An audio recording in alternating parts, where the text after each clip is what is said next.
I'll never forget my time at Wuthering Heights. Since I am somewhat a recluse, I completely removed myself from the stir of society by spending the winter of 1801 in the countryside. To procure my dwelling, Thrushcross Grange, I called upon my future landlord, a Mr. Heathcliff, someone with the reputation of being a recluse himself. Though he may not have been the most pleasant fellow, I frequently visited my neighbor. On one such visit, amongst the miserable inhabitants of Wuthering Heights, a snowfall became a blizzard, forcing me to stay the night. His daughter-in-law, the beautiful but tempestuous Kathy, led me to her room.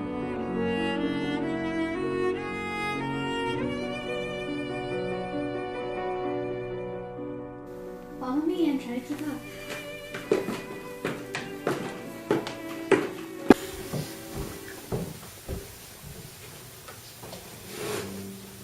Wuthering Heights.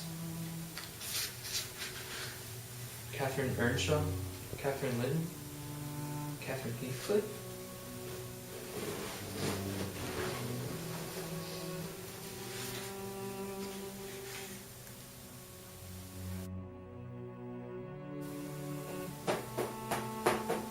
Let me in! Let me in! Heathcliff! It's me, I'm Kathy. I've come home. Let me in! Let me in! Who are you? Captain Linton, I've come home. Let me in! Let me in! I've been lost in the moor for 20 years. Get off of me! Give me...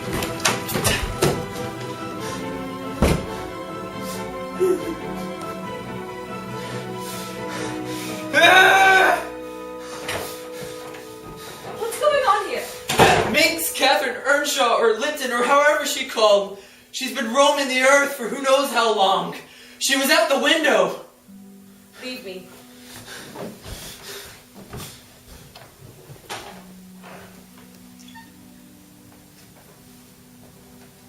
Kathy, my darling, can you hear me?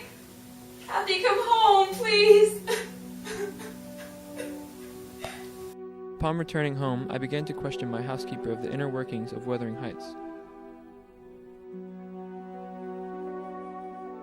So Nellie, tell me how a place like this, a miserable place like this, came to be.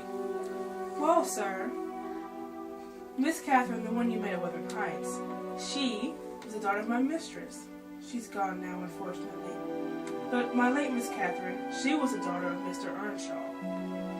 This story truly began when Mr. Earnshaw returned from a trip to Liverpool, not with the promised presents his two children were expecting, but with a child instead. This young boy was christened Heathcliff and worked his way into the heart of Mr. Earnshaw. This did not please his natural son, Henley, and the two soon formed a rivalry. Henley, you better trade ponies with me or else I'll tell Father about the lashes you gave me earlier.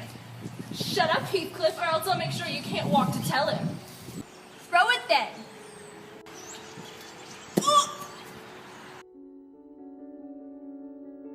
Had I not prevented it, he would have gone just so to the master and got full revenge by letting his condition plead for him. Fine, take my colt gypsy then, and I pray he break your neck.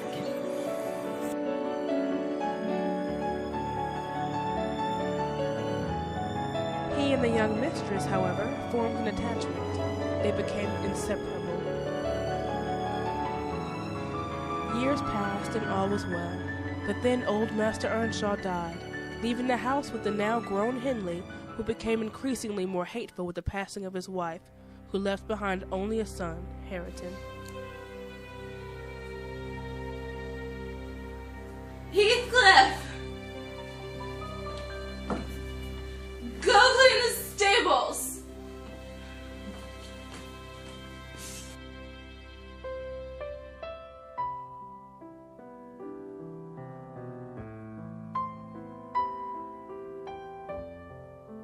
Meanwhile, Mrs. Catherine was being courted by Mr. Edgar Linton from the respectable family of Thrushcross Grange, much to the dismay of Heathcliff.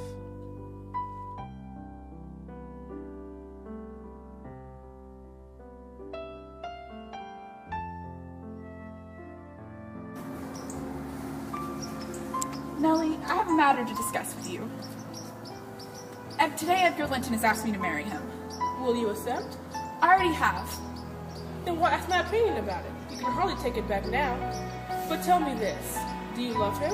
Of course, he is young and handsome and wealthy, and he has very nice teeth, and well, he loves me. Such things fade, child. It is such now, and I have only to do for the present. Well, that settles it. If you have only to do with the present, then marry Mr. Linton. All seems smooth and easy. Where's the obstacle? Here and here, in whichever place the soul lives. In my heart and in my soul, I'm convinced I am wrong. It is very strange. I cannot make it out. It would degrade me to marry Heathcliff now.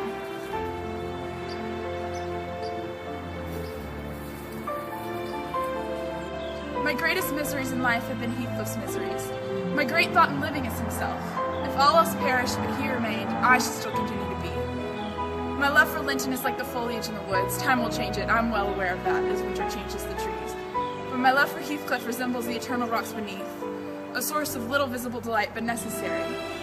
Nellie, I am Heathcliff. He's always in my mind, not as a pleasure, any more than I'm always a pleasure to myself, but as to my own being. You shall never know how I love him, and that not because he is handsome, but because he is more myself than I am. Whatever our souls are made of, his and mine are the same. And Linton's is as different from a moonbeam from lightning or frost from fire. I could make no sense of your nonsense, miss.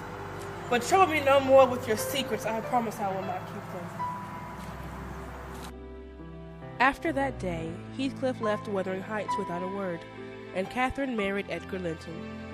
Years passed uneventfully as they settled into the Grange, Catherine, Edgar, and his sister, Isabella.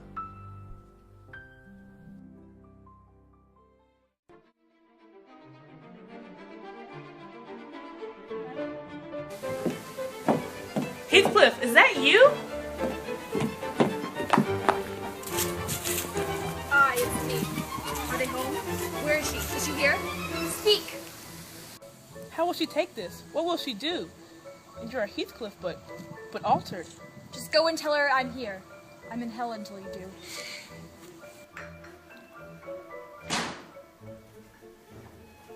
Excuse me, miss. You have a visitor. Who is it? I did not question him. Send him in. Heathcliff! Catherine, my darling. Nellie, dear, bring some tea. Heathcliff will be staying a while. I'll go help Nellie in the kitchen. What are you doing? Excuse me? Listen, you can be glad without being absurd. The whole house need not see you taking in a runaway servant as a brother. Heathcliff and Catherine were reunited with a stronger bond than ever, but Miss Isabella had begun to develop feelings for Heathcliff, not knowing his true nature.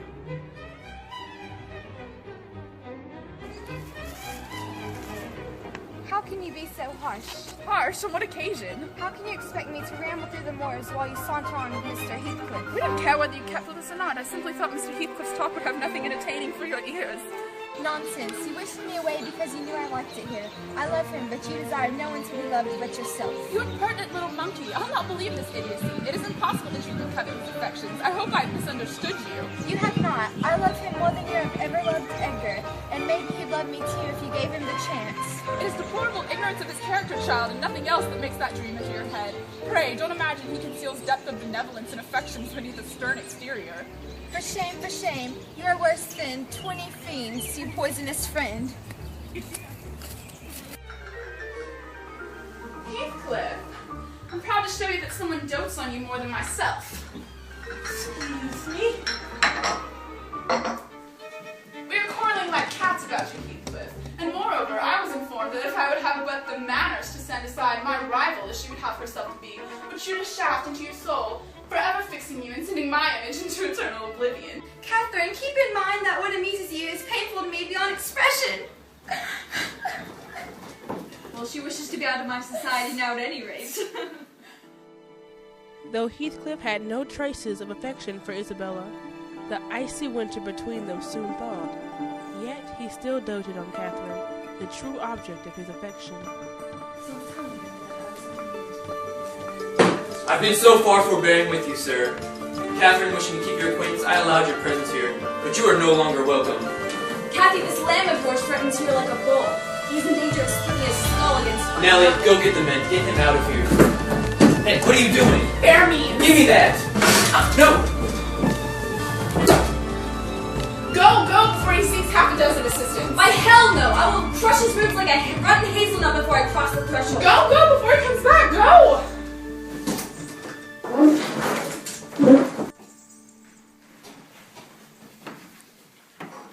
From now on, you have to choose either Heathcliff or me. I will not choose. You cannot make me!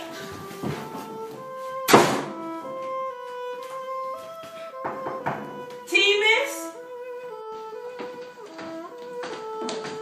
If you pursue Heathcliff, you are out of the Linton family.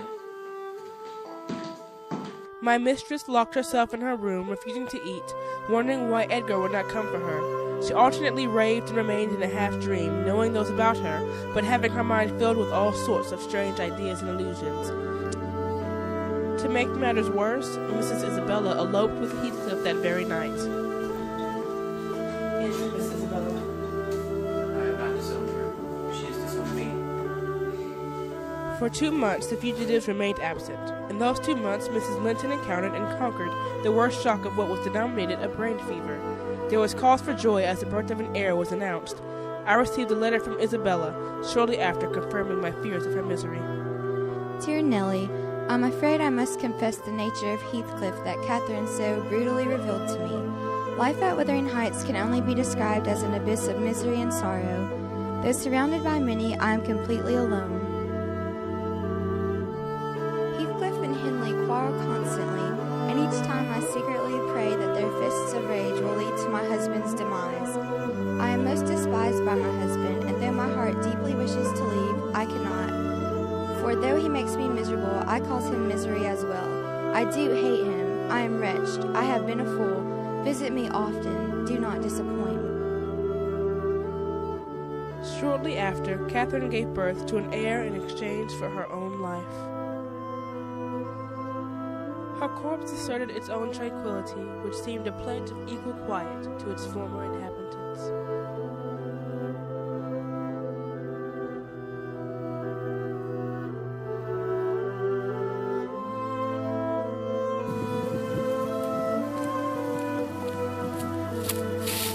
She's dead. I did not wait for you to learn that. Did she ever mention me? Her senses never returned. She lies with a sweet smile on her face. Her life closed in a gentle dream. I pray she was as kind. May she wake in torment! Where is she? Not there. Not in heaven. Not perished. Where? Oh, I pray only one prayer.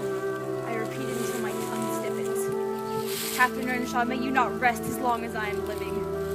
Take any form. Be with me always. Drive me mad, only do not leave me in this abyss where I cannot find you. Oh God, it is unutterable. I cannot live without my life. I cannot live without my soul.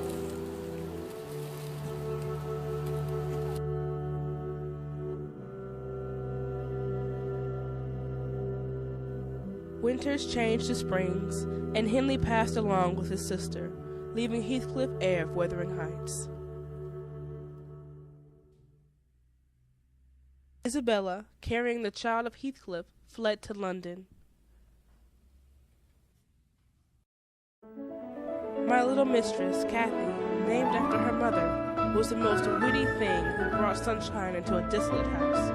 By the age of 13, she had grown up to be a beautiful and intelligent girl, with no knowledge of Wuthering Heights or its tormented history. Nellie, I've heard news of Isabella's impending death. I must go and get Linton before Heathcliff has a chance to corrupt him. Go! Nellie, what's beyond those hills? The sea? Oh no, dear. Just more hills just like these. Wuthering Heights is that way. Miss Cathy, wait! So, I live at Wuthering Heights. Oh, does your papa own the house? No. I see you've met your corrupted cousin Harrington. What? Oh no, he's not my cousin. He's the servant here. This is the last walk until Papa comes back. I'll not trust you over that threshold again, you disobedient imp! And don't tell your father about this, or else I might lose my job at the Grange. Get here now!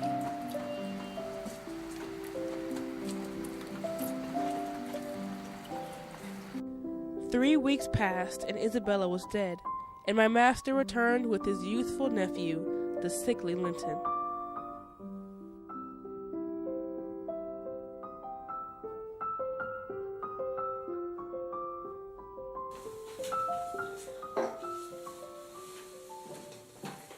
sickly imp. You resemble your mother too closely. Who are you? Linton, I am your father. And you're coming home with me immediately.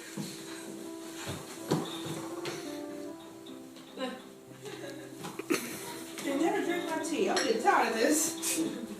Little Kathy was much stressed over her cousin's sudden departure. But according to Heathcliff's diabolical plan, they would one day meet again. Several years later, we learned from another housekeeper that Linton remained sickly. I recognize this boy. Is this your son? No, but I have one at home, and you know him as well. Would you like to see him? We really must go back. Nellie, hold your tongue. It'll be a treat for her to look in on us. You go ahead with the lass. Nellie, you walk with me. I want Kathy to see Linton. My hope is that the two may fall in love and be married. If Linton were to die, and his life is quite uncertain, Kathy would be the heir. No, she would not. There is no clause in the will to secure it so.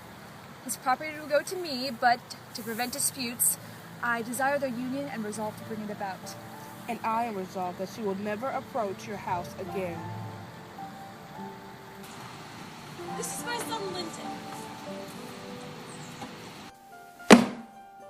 I no longer want you associating with Mr. Heathcliff. He is a most diabolical man, delighting to wrong and ruin anyone he has with the slightest chance of opportunity.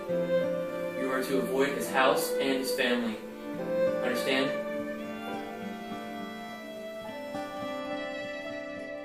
But the acquaintance didn't end there.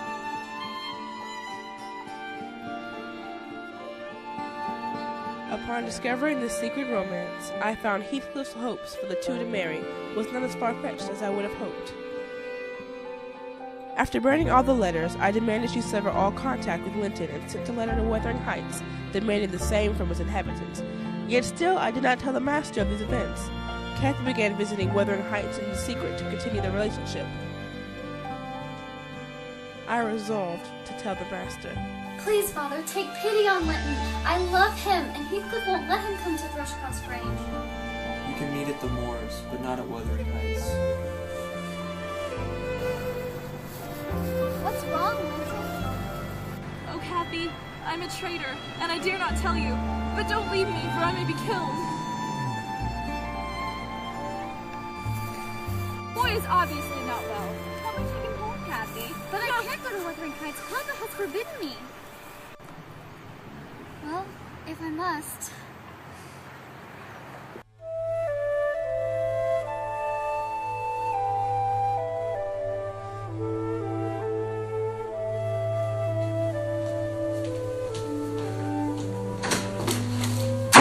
You shall not exit this dwelling until you are married. But Father's dying. He needs me. You will not stop us, you evil villain! I can and I shall. If you wish to see your father before he passes, you will give him to my hands. Get your greedy hands off me, you thing! I spent 5 days in that closet without any knowledge of what was happening to my little mistress. I later discovered during this time that Linton and Kathy had been married.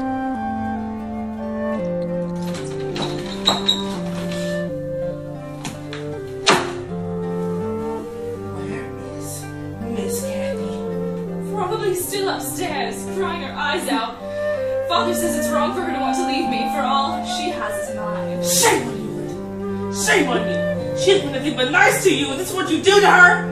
Shame!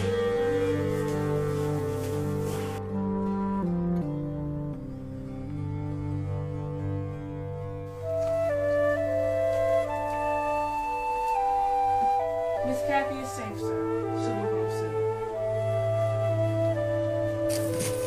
Miss Kathy! Linton, help me escape. Is Father still alive? Yes, Miss Kathy, hurry! Father, Linton and I have been married. I believe we shall be very happy. I'm glad I got to see your face one this time. Shortly thereafter, living passed as well. And my Miss Kathy has stayed at Wuthering Heights ever since. Oh, she's become a most ill-tempered girl, not speaking to any of the poor souls in that cold, desolate house.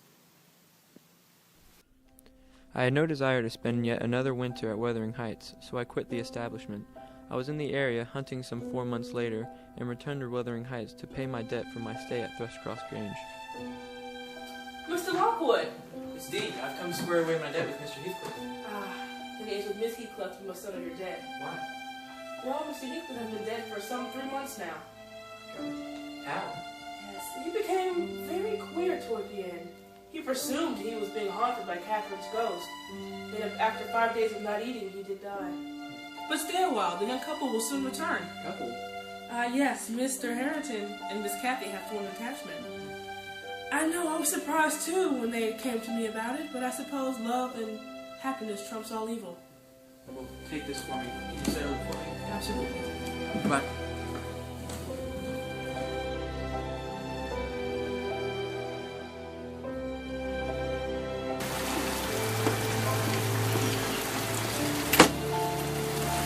Be careful, Mr. Lockwood!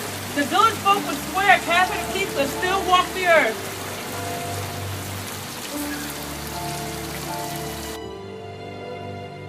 I lingered round them, listening to the soft wind breathing through the grass, and wondered how anyone could imagine unquiet slumbers for the sleepers in that quiet earth.